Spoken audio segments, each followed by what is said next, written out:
जय माता दी फ्रेंड्स, कैसे हैं आप सब। मेरे लड्डू गोपाल चैनल में आप सबका स्वागत है फ्रेंड्स। आज मैं आप सबके साथ शेयर करूंगी गुप्त नवरात्रि में माता रानी की पूजा सुबह और शाम कैसे करेंगे, गुप्त नवरात्रि में कन्या पूजन कैसे करेंगे फ्रेंड्स। तो जैसा कि नाम से ही आपको पता चल रहा होगा कि गुप्त नवरात्रि में माता रानी की पूजा गुप्त तरीके से किया जाता है। पूजा की चौकी ऐसे जगह पर लगाई जाती है जहाँ जो भी हमारे घर में आने जाने वाले हो, बाहरी इंसान जो भी घर में आता जाता हो, उसकी नज़र ना पड़े, ऐसी जगह पर पूजा की चौकी लगाई जाती है और माता रानी की पूजा की जाती है और व्रत किया जाता है। गुप्त नवरात्रि की व्रत करने से सभी मनोकामना पूरी होती। सच्चे दिल से अगर आप माता रानी की पूजा आराधना करते हैं और व्रत करते हैं तो आपकी सभी मनोकामना पूर्ण होगी फ्रेंड्स। गुप्त नवरात्रि में माता रानी की पूजा गुप्त रूप से की जाती है। तो ऐसे में कन्या पूजन कैसे करेंगे फ्रेंड्स, तो आज के वीडियो में बहुत सारी जानकारी आपको मिलने वाली है फ्रेंड्स। तो सबसे पहले तो अगर आप पूजा करते हैं तो जैसे सुबह में आपने पूजा की चौकी लगाकर पूजा की है, तो शाम में आपको सिर्फ जो है ना, जो पुष्प वगैरह फूल वगैरह जो चढ़ाए हैं सुबह में, वो सब हटाकर अच्छे से और पूजा के बर्तन जो है साफ़ कर लीजिएगा। साफ़ करने के बाद जो है ना, आप जैसे संध्या बाती किया जाता है वैसे संध्या बाती कर लीजिएगा। दीपक प्रज्वलित करके आरती कर लीजिएगा। भोग लगा दीजिएगा माता रानी को, बतासा मिश्री किसी चीज़ का भी, कोई फल का भी आप भोग लगा सकते हैं। उसके बाद अगले दिन सुबह में आपको पूजा की चौकी फिर अच्छे से साफ़ कर लेनी है। कलश बिल्कुल भी नहीं हिलानी है। पूजा की चौकी पर जो भी आपका पूजा का बर्तन है, प्रसाद वगैरह जो चढ़ाएं वो सब हटा लीजिएगा और जो फूल चढ़ाएं, फूल माला सब हटा लेना है। गणेश जी को जो दुर्वा वगैरह चढ़ाएं वो सब हटा लेना है। कलश के ऊपर जो है ना, आप जो आम के पत्ते लगाए हैं या फिर अशोक के पत्ते, उसको नहीं हटाना है। वो सूख भी जाएगा तो भी नहीं हटाना है। कलश को बिल्कुल भी नहीं हिलाना है। और पूजा में जो दक्षिणा रखे हैं वो भी पूजा के पास ही रहने दीजिएगा, उसे नहीं हटाना है। सिर्फ जो फूल वगैरह चढ़ाए हैं माता रानी को, अक्षत चढ़ाए हैं, तिल चढ़ाए हैं, वो सब हटा लेंगे हम और चौकी अच्छे से साफ़ कर लेंगे। पूजा के बर्तन अच्छे से साफ़ करने के बाद पूजा के ऊपर, कलश के ऊपर जो दीपक अगर आप मिट्टी का रखें तो दूसरा दीपक फिर प्रज्वलित कर लीजिएगा। अगर आप जो धातु का रखें हैं तो उसे अच्छे से साफ़ करके फिर से आप कलश के ऊपर प्रज्वलित कर लीजिएगा। अगर आप दीप कलश की स्थापना किए हैं तो, अगर श्री कलश की स्थापना किए हैं तो कलश के ऊपर से कुछ भी हटाने की ज़रूरत नहीं है बिल्कुल भी। तो सबसे पहले स्वच्छ जल में गंगा जल मिलाकर जल का छिड़काव करके भाव स्नान करा लीजिएगा गणेश जी को और माता रानी को, और कलश के ऊपर भी जल का छिड़काव कर लेंगे हम। और सबसे पहले हम दीपक प्रज्वलित करके कलश के ऊपर रखेंगे, इसलिए कि दीप कलश की स्थापना किए हैं तो सबसे पहले दीपक जो है ना हम कलश के ऊपर रखेंगे, कलश के ऊपर प्रज्वलित करके हम रखेंगे। उसके बाद वस्त्र के रूप में हम कलावा अर्पित कर लेंगे, वस्त्र रूपी कलावा अर्पित करेंगे गणेश जी को, माता रानी को वस्त्र के रूप में हम कलावा अर्पित कर लेंगे।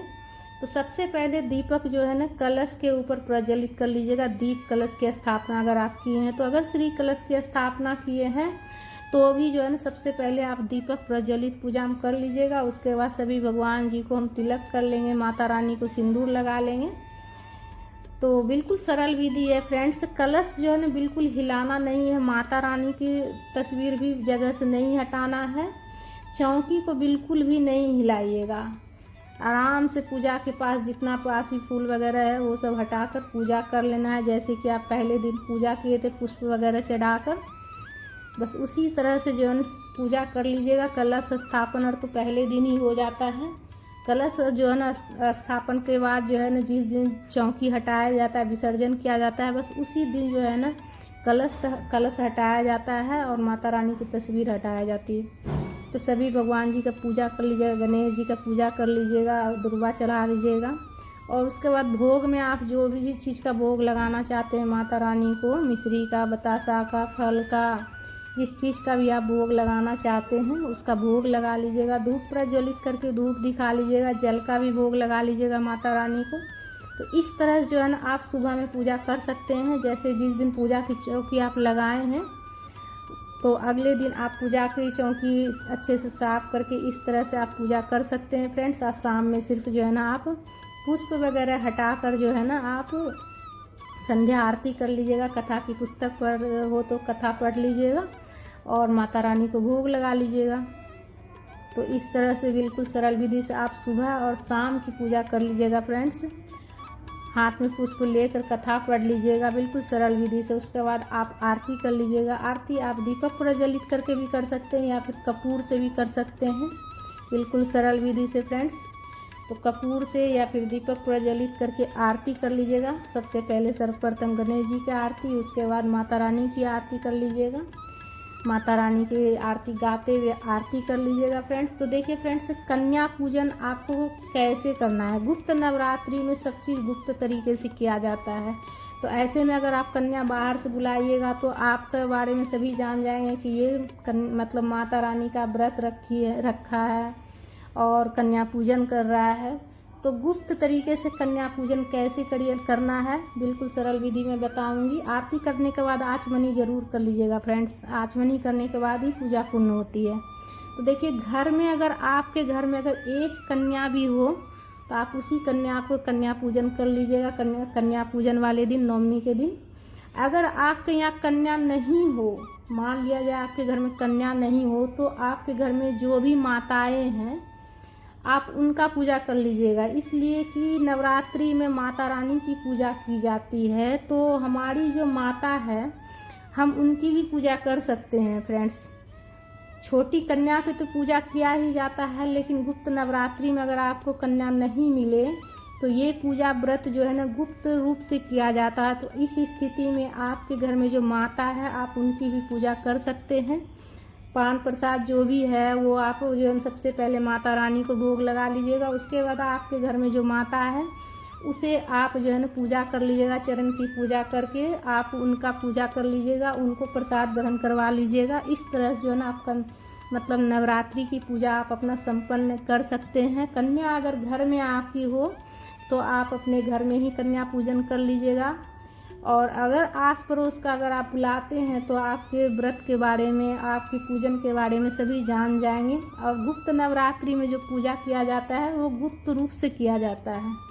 तो इसीलिए से अगर आपके यहाँ अगर कन्या नहीं हो तो माता की पूजा भी आप कर सकते हैं फ्रेंड्स।